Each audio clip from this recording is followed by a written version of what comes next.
Okay, well, figure we just start off with some introductions. My name's Bob Benhoff. I'll be facilitating this special interest group. I manage the Aspen Consortium, which is in Colorado. It's a mix of all library types. We have 118 right now, about to have 119 in like 3 weeks. And mostly they're rural libraries. Don't have, I think our average collection is about 15,000 items.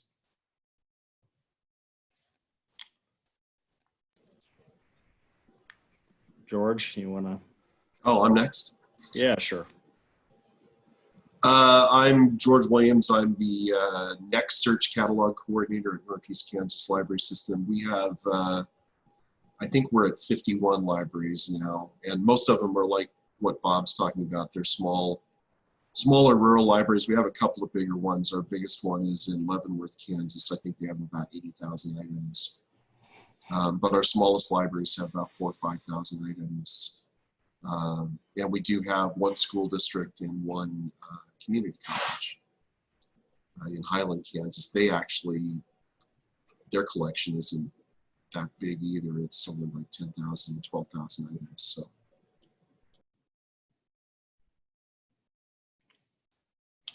Well, there's 3 of you left, so pick who wants to go first. I'm Michael Adamic, and I work for the Central Kansas Library System. We've got about 54 public libraries, and I think it's 3 or 4 school libraries. And I'm pretty new. I just started in January, so still trying to learn the ropes. Well, let's finish out Kansas. I'm Jason Robb. I'm the Seek and Find Coordinator at the Southeast Kansas Library System in Iola, and similar to Michael and George, we have a consortium of 46 public libraries and 1 academic. I'm also the koha-US Secretary, so can help with any koha-US related questions. And Jean? I'm with Harrison Memorial Library. I have been tasked with looking into being in a consortium. But we are not yet. The Monterey Peninsula Libraries, there are 6 of us that are on Koha at this time. So we're looking at unifying our catalogs. Great. Well, definitely this would be a great opportunity to ask us questions about the benefits of being in a consortium. So I think we can get that in a little bit. I wanted to, at the very top, just wanted to explain kind of what my thoughts for organizing this special interest group are. I think that we'll probably, per George's suggestion and my time limitations, do this not monthly, but every other month. So I think that's probably a good amount of time. And if we build up a lot of steam and there's a lot of discussion, we could always do more regularly, but I think that'll probably be a good starting point. And then generally with this group, I think it's just going to be an opportunity for us to discuss some of the unique challenges that being in a consortium you run into on Koha. Fortunately, Koha is highly adaptable to the customizations you want to see, which makes it ideal, I think, for consortiums. But there are things that come up, and we do some things differently. I know George and I presented on some of the similarities and differences in our consortia, so I'm aware of some of the ways that Nichols has things set up, but I'm definitely interested in having an opportunity to share more about some of the way we do things and hearing how you all do things as well. So that's kind of the general approach we'll take. I think before we get into some of the other things I had planned on discussing, I'm just curious, Jean, if you have some questions for us. It's a small group, so let's get your questions answered.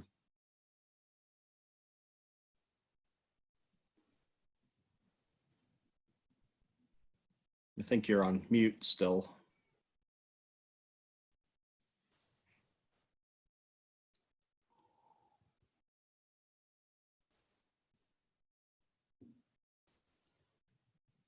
Okay, well, Gene, if you want to unmute and ask us some questions, go right ahead. If not, we can move on to something else. That's fine. Okay, what we're struggling with right now is what the legal structure should be. We're not sure. We're looking at contracts from other groups. So that's kind of us. We've been in discussions for about a year, so we've got agreement on with everyone that we want to proceed. We've hired a consultant and started the process of breaking into groups to work out details. But the sticking point right now is a legal agreement. So do all of you operate with a legal agreement? I can tell you that we are pretty light on that sort of stuff. So I work for a nonprofit that the Colorado Library Consortium that then this is a department in that, Aspen is. So our union catalog, and we've kind of not had a whole lot of, we have enough libraries at this point that if somebody wants to leave, it's not gonna materially affect us. Maybe with a smaller group, that's more important. But for us, I think, you know, it's very easy to come and go as you please. And we used to have a service agreement that wasn't probably particularly legally binding, but didn't seem like we ever looked at it ever again. So I don't think we've spent the time doing that. So that may differ. So I'm curious to see what everybody else says. Here in Northeast Kansas, and I think this is true for Central and Southeast, we're a regional library system. So all of our libraries are also members of the Northeast Kansas Regional Library System. And it's a service that we provide to our member libraries. So it's not something, we already had a structure in place. We already had an organization in place to that offered services to member libraries, and this is just a service that we added to the list of services we provide. So we're not really good examples of what you're trying to do.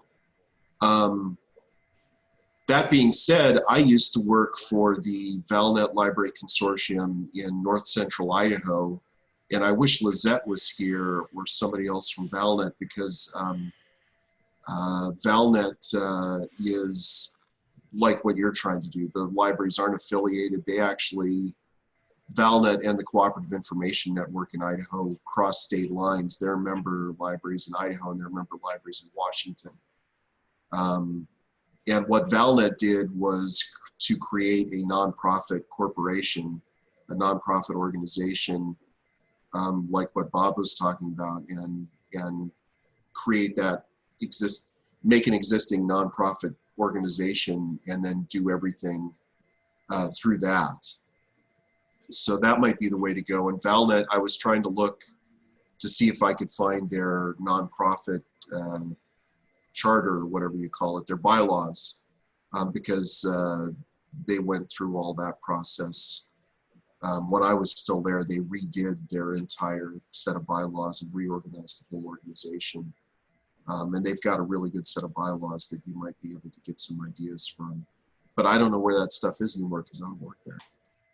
Okay, I'll take a look and see if I can find them. That's useful information.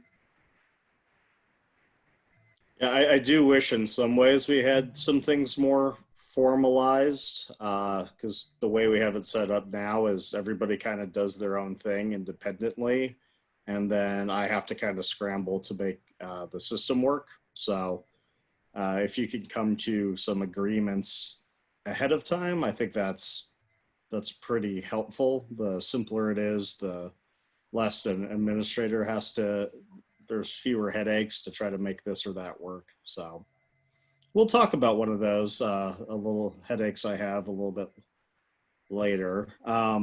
Any other questions you have for us, Jean? Well, we have just gone fine-free, which is wonderful, but none of the other libraries have fines. I mean, all the other libraries have fines. So I was wondering, do any of you deal with that? Yeah, we have a real mix.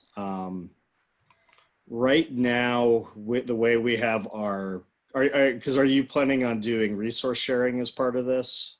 Yes. Okay. Right now, and this is a system setting we're going to change. We have it set up so it follows the rules of the item and not the patron's home library. And that causes some issues because if one library charges fines and it goes to a library, a patron of a library that doesn't, then they get fined if they're overdue. So I would definitely recommend having that setting be set up to follow the patron's home library circ rules. That can cause a couple of issues if some branch has like 80 renewals or something like that, then it could just stay somewhere forever. So there's some potential things to look at there, but we're switching it just because that's been hugely confusing for our patrons. But I think once that gets switched, it should be a nice, consistent experience for patrons, that they're just, books will check out however long they check out, movies will check out however long they check out. There's automatic renewals that will be consistent, and if there's fines or no fines, that'll be consistent. And what setting did you say that was? I believe it's the home or holding branch. Okay. Yeah, in Koha, you really have three options for circulation rules. The circulation rules can follow the rules at the library that owns the item, or they can follow the rules at the library where the item is being checked out, or they can follow the rules at the patron's home library. So I don't think that is, the third option isn't a very common option, at least in the United States. But my understanding is a lot of the libraries in India and Pakistan use that, because that way their patron, no matter which library they go to, their rules are the same for the patron.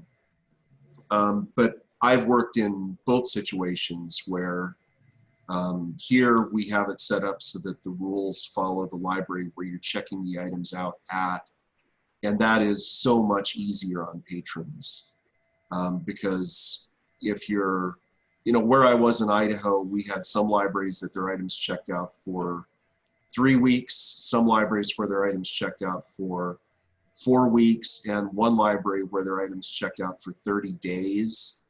And then we had school libraries where the items only checked out for 7 days. So a patron comes into the library and you give them a stack of 10 books and everything in there has got a different due date. And patrons find that incredibly confusing. And one library would charge 15 cents a day overdues, another one would charge a quarter, another one would charge a dime, another one would have no fines, and so the patron returns everything late, and the fines are just impossible for the patron to make sense of. So I kind of recommend following the rules where the patron is checking the materials out at. That I think is the easiest way on patrons. The argument that I always heard in favor of not doing it that way is the library that would say, but I don't want to send my item to your library and have it check out for 30 days because we need that back here quicker because we're a school library and we need these materials to circulate to our students. So it's you're gonna have to make a decision early on as to how you want to do that, because I'm sure Bob is probably dealing with a lot of confusion from staff over how this change is going to go, right? Well, I think rolling it out now when most of our libraries are closed is going to actually help quite a bit. Because we had to do a lot of testing because we were actually told, like, if you switch this, we don't know what the heck's going to happen. So we actually did quite a bit of testing around, and it doesn't seem like it's as bad. It's just you're going to have, you have to, like we've had our hosting company, Bywater, they'll have to restart some of our services. Otherwise, you get some checkout errors. But after that, it's just you might have things that are following for a brief period are following one set of rules, and then new items being checked out will follow another. But if you get it all figured out in advance, then you're just in a much better position, and then it'll be consistent going forward. So Bob, which method are you switching to? The one that, well, I think we're gonna do where the item ultimately for us, where the patron checks out is the same. Their home library is the same where the item checks out. So either way we do that, it'll have the same result. It won't be following the item though. That's the key. So it'll be consistent for those patrons. That whatever they borrow will follow. Yeah, I'm looking at the home or holding branch, and it's actually, I just see the. I think that relates to hold rules. That's something else. Okay, I'm forgetting which is the. I forget which is the one. We've had some hold rule issues too. So. Yeah, I'm trying to look it up too. I would also say to Gene, I found the Valmet bylaws, and I posted the link to that in the chat box. I saw that. Thank Good. you. I'll take a look at this. The system preference you're looking for is circ control. I think That's it. Yeah. Use the checkout and find rules at one of the three things. Just to jump in and add on, we're also using the transacting location of the library, or where the person's standing is the rules it follows. If we were just starting out and could get all of our libraries on the same page as far as checkout periods go, that would make things way easier.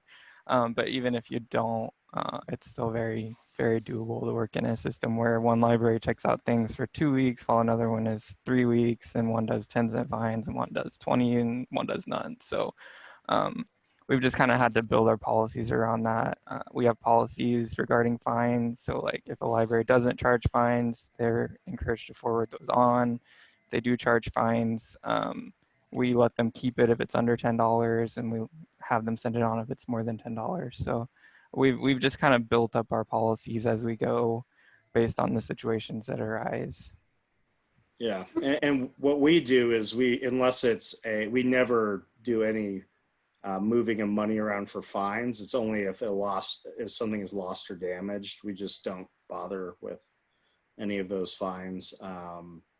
Yeah, I think as far as an administration perspective, for me, the thing that doesn't bother me is whether it's a 2-week or 3-week checkout. It's some libraries have needlessly complex circ rules, and that's becomes when you have 50 different circ rules, that becomes a pain, particularly if they're like, oh, we've decided we want to turn on auto renewal, and then I have to go through and, carefully change every single line of those things. So, so my advice would be is if you can get people to come together with something a little bit more simple and not have an exception for everything, that probably makes things a lot easier to run the system from an administrative perspective. Yeah, our goal is to get everybody to have the same set of rules to start with. That may be impossible, but we're working on it. We've already made a lot of changes, so we're more uniform than we used to be. And even if the consortium never happens, it will be good for our patrons. We share a lot of the same patrons to have the same set of rules across the board. Of course, they like us best right now because we're fine free. One of the things I noticed, we were actually on LibLime Koha for quite a while prior to migrating to Community Koha, and there was no option to set renewals, the amount of renewals per library. It was a global setting, not a circ rule. And when you had people coming in and they were just like, well, we have 4 renewals and that's important to us. And I would have to say like, oh, you can't change it because it would change for everybody. After a week, they didn't care. So I think Oh, okay. my experience was libraries could get over circ rules changing if they don't have a choice really quickly. It's not that big of a deal. Anything else you wanted to talk about, Gene? Well, I just really wanted to get past the setup of the organization. We were looking at a different format than forming a nonprofit, but that is something we could look at. I think probably where that's going to help is like with fiscal stuff. Like, are you planning on hiring somebody to administer it, or is it going to be somebody working out of the library? If you are hiring somebody, how do you get those funds together and then actually pay that person? Right. That type of thing. Lots to think about. We were thinking of having one library be the administrator, but right now everything is so crazy and a lot of the libraries are letting people go that we don't know if we're going to have the same staff that started this project. Right. You know, my strong recommendation would be to, you know, based on the situation you're in, I would definitely think about talking to, you know, if you put your email address in the chat box, I can send you an email. But the Valmet Consortium, and there's another consortium in Idaho called the Cooperative Information Network, CIN. They both operate without a central staff. You know, the Valmet Consortium doesn't have it. Valmet itself as a nonprofit doesn't have any staff. The Valmet directors have a committee of 5 directors that meet monthly and talk about the issues that affect the whole consortium. They have a circulation committee that meets quarterly and talks about issues that affect circulation. So they don't have any central staff like what all of us here are, except you. And they probably have a lot of good ideas about how you could organize in such a way that, you know, you're doing that kind of stuff. And I'll send you an email address from people I know at CIN and at the Valmet Consortium, and maybe you can talk to them about how they make that work. There are some advantages of that. In my experience, there's the advantage of not having central staff is that you really have to communicate well with each other and figure out what you're going to do and have a plan in place before you make changes. As opposed to the way it is here for me here in Kansas, is like I can make a decision and everybody else has to do what I say because they don't have a choice. There are some advantages to that, believe me. Taking away choice from everybody, it makes it simpler for them. It's like, well, we have to do this because we don't have a choice. But the way that the Valmet committees work and the way that the CIN group works is a lot more communicative, and it has a lot of advantages because they've got to figure out what the policies are before they go ahead and start doing things differently. They have to kind of get agreement on what they're going to do before they start doing something. And there's a lot of advantages to that because it makes the whole thing feel a lot more cooperative. And it gets staff to interact with staff at other libraries that they might not have the opportunity to do or they might not want to do.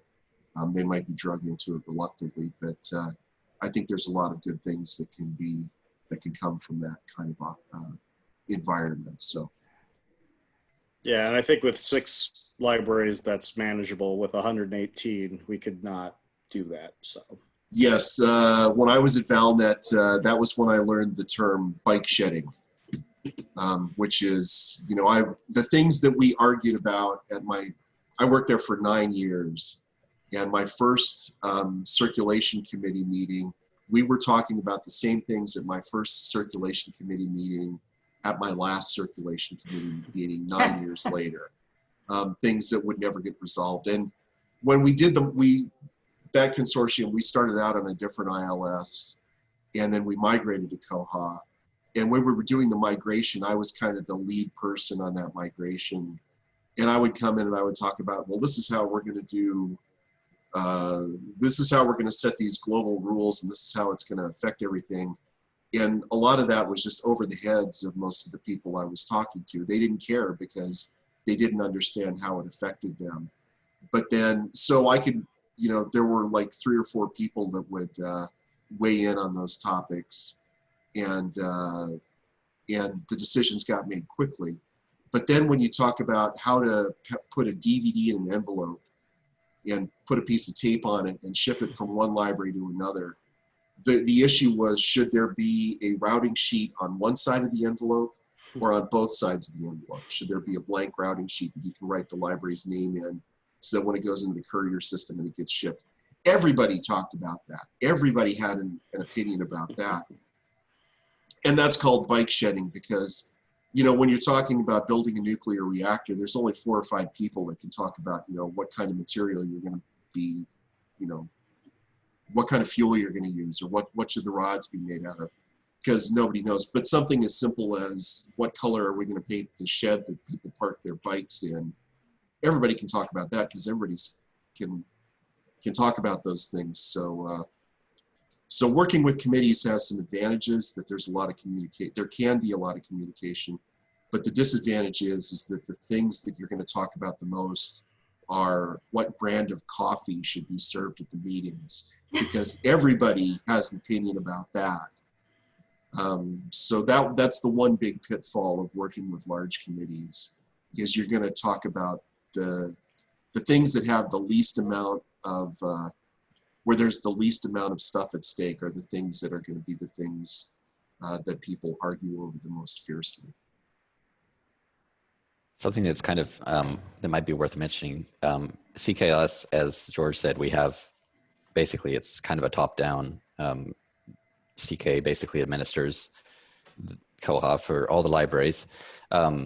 Something that they started a few years ago when we started making a bunch of changes in Koha was we started something called the Trailblazer Committee, and that we elected, I think the library members elected 6 librarians to be on the committee.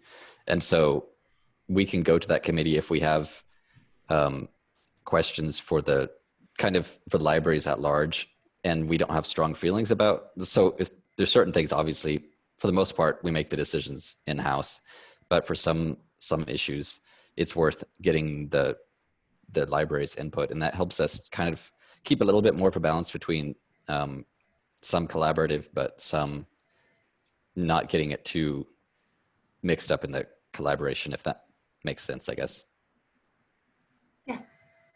Yeah, we used to have an advisory committee that would, that at previous points was actually making like a voting body, making decisions, and that eventually turned into just purely advisory. And then at a certain point, after I was like having trouble scheduling a meeting because nobody would email me back because they didn't care, I just kind of, and having difficulty getting feedback, I just kind of let it just drift away. So it just, maybe there'll be a time for that again, but hopefully with us having migrated both our ILS and our discovery layer in the past couple of years, so hopefully there won't be any big decisions looming. So I think we can probably get away with avoiding that, but it just kind of depends on the culture.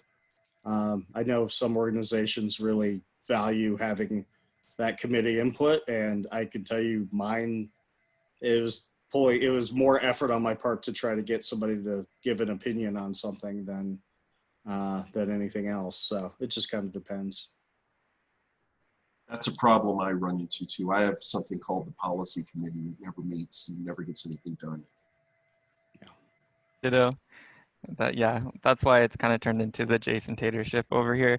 But we hold user group meetings 3 times a year where people can get together and talk. And if we have like a big decision that we want input on, we'll bring it up there, which helps kind of guide our decisions. But we still do make most of the decisions at the top here as well. Yeah, and we do 5 virtual meetings and 1 in-person meeting. because we're all over the state of Colorado. We're not regional. It's a little bit more difficult to gather everybody together. So we do discuss those things. And in those meetings, again, I don't think we get it was more information being pushed out than it is feedback coming in. Then I did have another question that just came up. I did the Aspen Discovery presentation and was blown away. I loved it. But none of the other libraries are using that. So do any of you use that? And is it a problem if the catalogs look different? We do. What the difference will be is you would, again, be a popular library because you would have patrons a lot more able to find materials. Okay. I would say there are features that are consortial based in Aspen Discovery. So if you were all on it, then it'd be really easy for you to, it would facilitate a lot of those requests, because the way we have it set up for most of our libraries is they search all of AspenCat first. And then if you want to hone it down to just your library, you could do that. Now, if you did that, you could still do that and have nobody else on it, because Koha, the OPAC, can do the same type of stuff. It just, I would expect it would increase your interlibrary load. So over in Uinta County in Utah, after they implemented it, they saw a 75% increase in holds. And that was an existing group of libraries. I think is maybe not 6, but it's like close to that. So, if everybody uses it, I think it works really well for that consortial stuff, but it's certainly not absolutely necessary. Okay, thanks. We're not using it, but I think next year we will be. Yeah, it's just out of reach for us financially, so we're not, but I would love to. It does have a lot of great features. For us, it was in reach financially this year, but now we've increased the amount of money that we're giving to our member libraries for electronic resources at the moment. I'm not sure what the budget is going to look like by the end of the year. So, Yeah, it's definitely not happening this year. This year, our priorities are elsewhere. But the library director does like it, and we're looking at a year or two from now. Everything has been pushed online. I think you might be breaking up a little. I don't know if anybody could hear that. Sorry, I have working from home, and I have an inadequate broadband connection. So that's why I have my video turned off. Hi team, this is Hasina from Pasco County Libraries. I came late. We use Koha, and I have a question, maybe it's a little bit different than what you guys are discussing about acquisition. We are trying to use Koha acquisition. So if anyone is using Koha acquisition, or if it's not, what are you guys using it? I can tell you, our libraries are so small, that is overkill. So we just haven't had anybody use it yet. So maybe somebody else who is using it could better address that. I hate to tell you that we're not using it. Yeah, we don't use it either because it's too much work for, like Bob said, our small libraries. There is an acquisition special interest group tomorrow that you might get a little more input from. They know a lot more about that stuff than we do. Is there any like specific questions you had about it?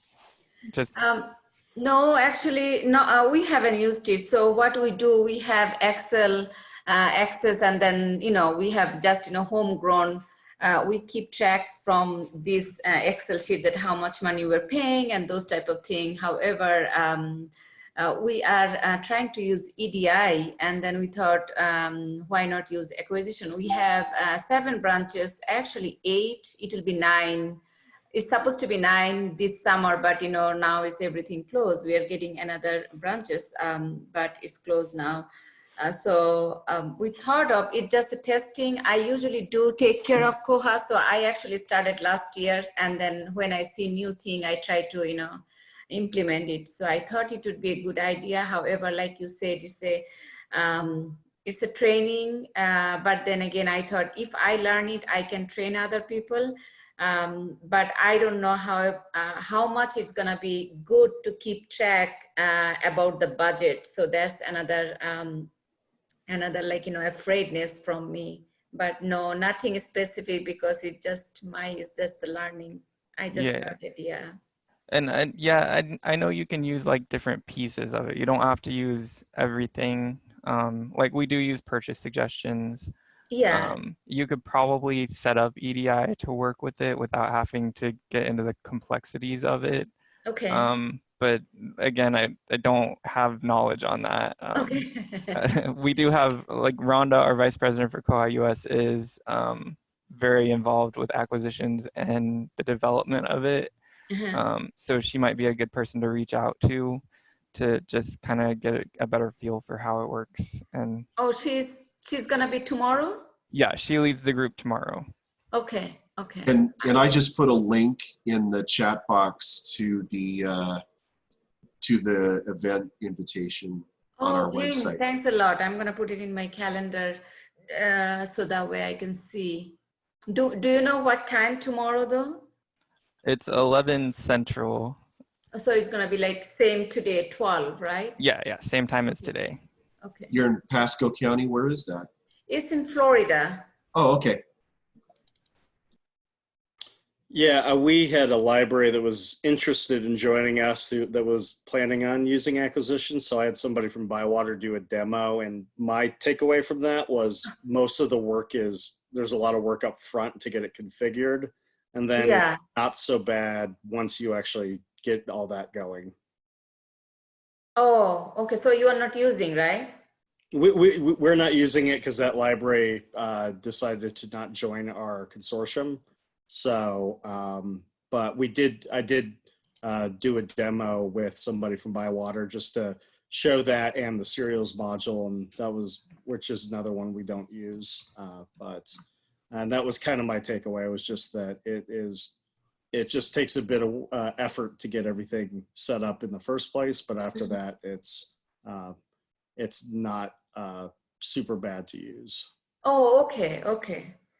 Yeah, that's what I have been doing. I have been setting up and contacting with everyone. I'm setting up the EDI from our side with the vendors. I have created everything, but I'm just afraid that maybe we're supposed to meet with Koha support to see that how the budget is going to work. We haven't done it because of, suddenly it just closed, and we are working from home. So we are just, focusing on something else right now. But yeah, let's see. Okay.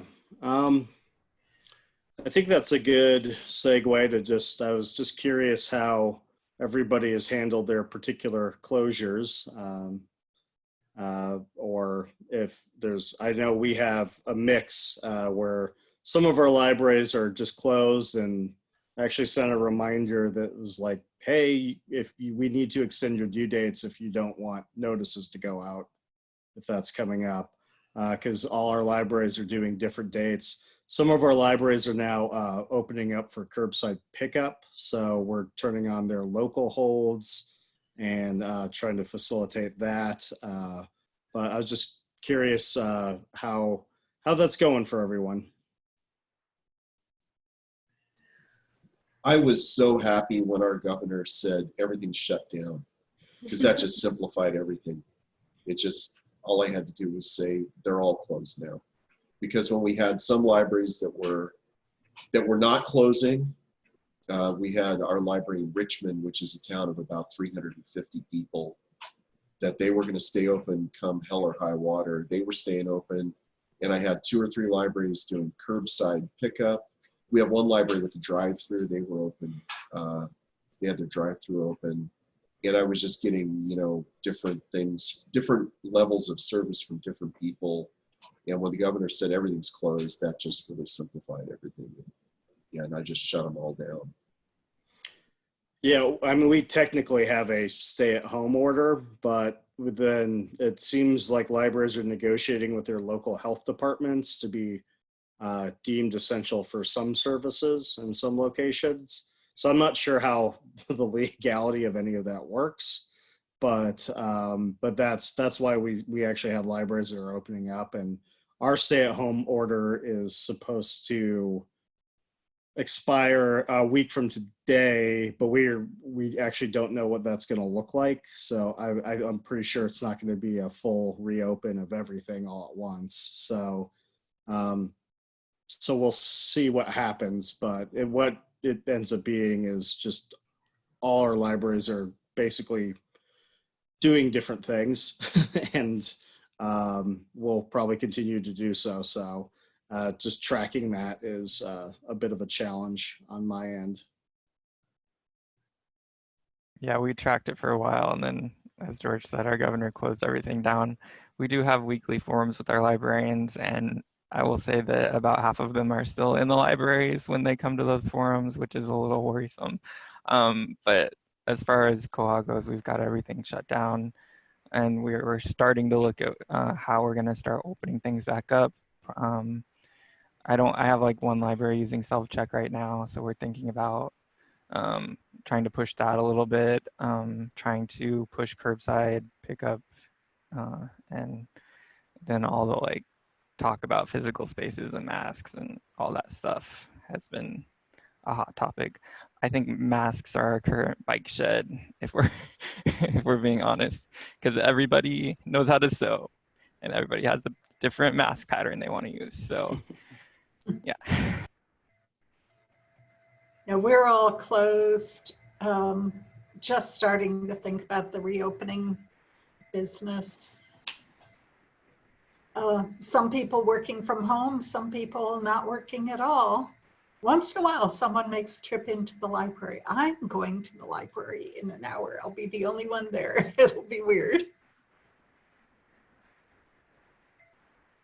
Yeah, fortunately on my end, I just facilitate libraries doing what they ask me to do, and I don't actually have to organize a reopening plan. It's all local control, and we're probably a little bit structured differently than the Kansas regional systems, in that in which I'm really just around to provide the ILS services and not anything else. So I get off the hook on that one a little bit, but that also then worries me, because we did have a number of libraries that, until there was the stay-at-home order, like George mentioned they were just planning on keeping open and keeping normal business hours in perpetuity. So I wonder what the reopening is going to look like.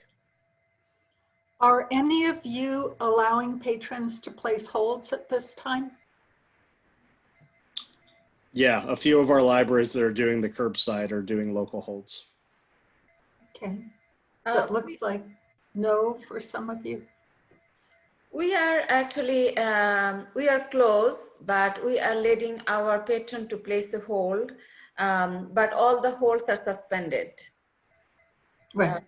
So we are thinking to do Carve Site, but it's not concrete yet. However, today we had meeting. It seems like we may open for just to give, like, unemployment type of thing, like, unemployment form. So fill up, or maybe jobs. So we are thinking to do, instead of having, like, open, but maybe one appointment. That way we can, we can keep our distance with patron. That's one concern, and having all those, like, distance, mask and everything is the first priority, just for the staff safety. Have anyone is using Carve Site pickup? No. Like I said, a few of our libraries are doing it. A couple of them did it before the stay-at-home order was issued in Colorado, and then they closed up, and now they're looking at reopening. I hope that they have plans to quarantine materials that come in for a period of time, things like that. But I'm not really sure. We've tried as best to track stuff as we can, just because people ask my organization what others are doing, but plans are changing so quickly, it's kind of impossible. Yeah, that's true. I'm just curious because how they are doing it. Some of them are doing just like, without any app or anything. So we were thinking in a both way, without app, like, you can just call them and pick up the, pick up items, or whether we can use the app that can, people can use, and they can say like, you can go to the store and you just, place your order, those type of things. That's why I was just curious what other people are using. Are they using any app, or they are just using without any technology? Just, you come and you pick up your stuff.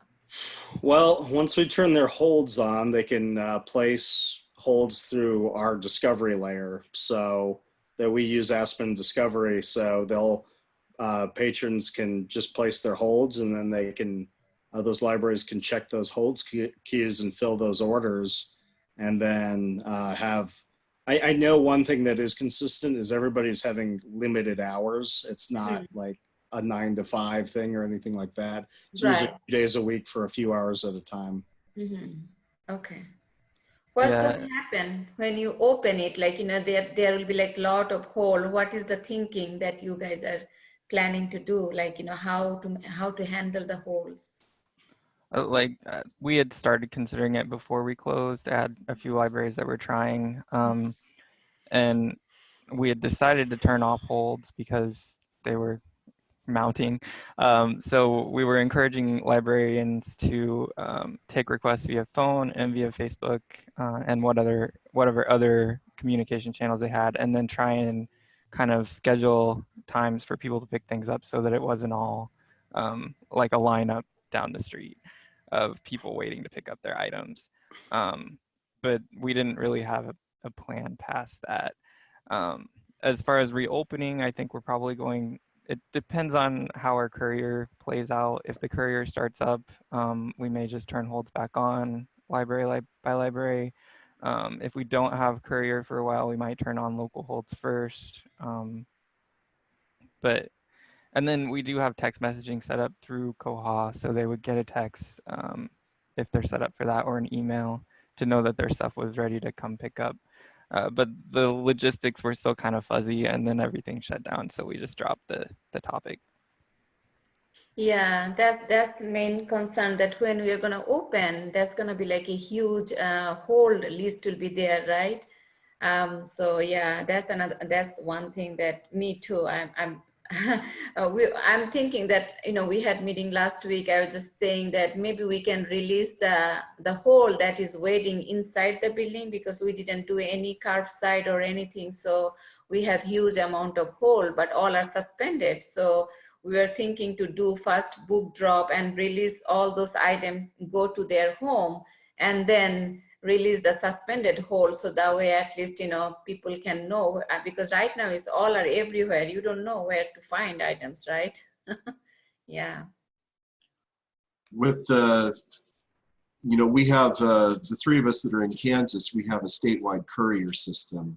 Oh. And right now there are thousands of items at the courier hubs across the state that are waiting, that have been there since March 13th, essentially. Okay. And so I think that, and my office manages the statewide courier system, and I think that what Carolyn, our courier person, is talking about is, the first thing we'll do is we will let them deliver all of the things that are already waiting. Because that's going to take a few days, probably 3 or 4 days, just to get all of the stuff that's already sitting in the courier stations waiting to get them out to the libraries. And then I have all of our libraries in my system set up so that they are currently local holds only. Patrons can only place holds on things that are owned at their home library. And then once we get everything out of the courier system, and once the courier Once the holds that are local to those libraries have a chance to fill out, then the next step will be to phase back in sharing between libraries. One of the best documents I've seen about reopening libraries is the document that Michael's system has been putting together. The CK, I think it was the CKLS document that we were talking about at our staff meeting last week, that talks about, you know, this is the first phase, then there's limited service, and then there's back to full service. I think that was either your library or it could have been North Central. I'm not sure, Mike. I think it was Michael, ours, yeah. could you share that? Let me double check on that. I'll see if I can find it. Yeah, similar to Kansas, we have a statewide courier as well, and we really need to wait and see what's going to happen with that, because there's a lot of talk where it's not going to, there's no way to just flip the switch and it's all going to be on at once. It'll probably be staggered on different routes opening up, and depending on how many libraries are ready to go. And so it's going to be a real mess. So that's kind of got to get sorted out before we have any idea of how we're going to get back to the resource sharing we saw before. And that, of course, excludes all the, like I mentioned earlier, quarantining materials. Will that be happening? Will there be statewide practices for how to handle those? Those are all questions we don't know the answers to yet. So we just got to wait and see what's going on with that before we have any idea where we're going to get back to that resource sharing. That's really a central part of our consortium. That's just a huge part, because we have small libraries, but together there's over 1 million items patrons can get access to. So that's huge, but we just don't know what's going to happen quite yet. Yeah, you took the words right out of my mouth. Mess, and we don't know what's going to happen. Yeah. I think our courier facilities don't have a whole lot of materials, because libraries were shutting down at various points, but we do have a lot of libraries that they have a bunch of bins ready to get picked up. That's where most of our materials are. So they're not stuck at the hub, they're stuck in other libraries. And I don't know, we've just had to say, yeah, well, just don't worry about it. Nobody's open, so don't worry about it. It'll all get sorted out eventually.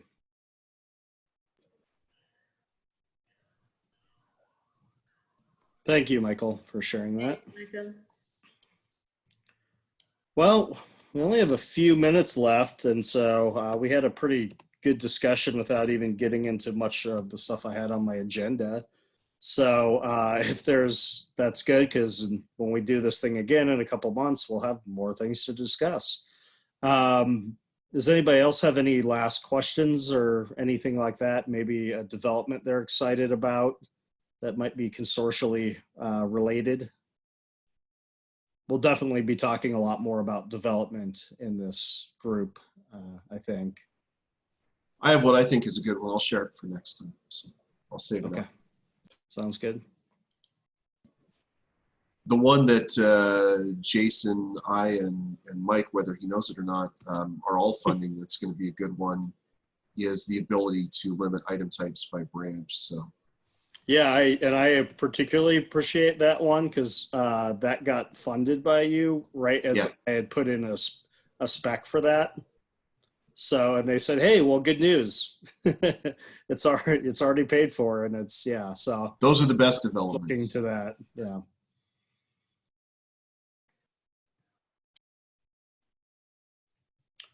Cool. Well, I think we could probably call it a day for now. I will send out an update for when the next meeting is, but expect it to be just about 60 days from today, roughly. It's great talking. And we'll all be open, right? I hope. Maybe. Yeah. Well, thank you all. Yeah. It's nice meeting you, Gene, and I've already forgotten your name. It's Jason. My name is Hasina, right? Hasina? Yes, nice to meet you all. Yes, it's my new learning thing. I just, I started with and then we are using Koha. So, everything, every little things I try to learn. Great. Well, thanks everybody for participating in the discussion, and we'll talk soon. Thanks, later. Bob. Bye. At this meeting, some other meeting probably. At the one starting in 2 minutes, right? I'm going to skip that one. I'm going to go just to heckle, like I said. So see you all later. Enjoy. See ya.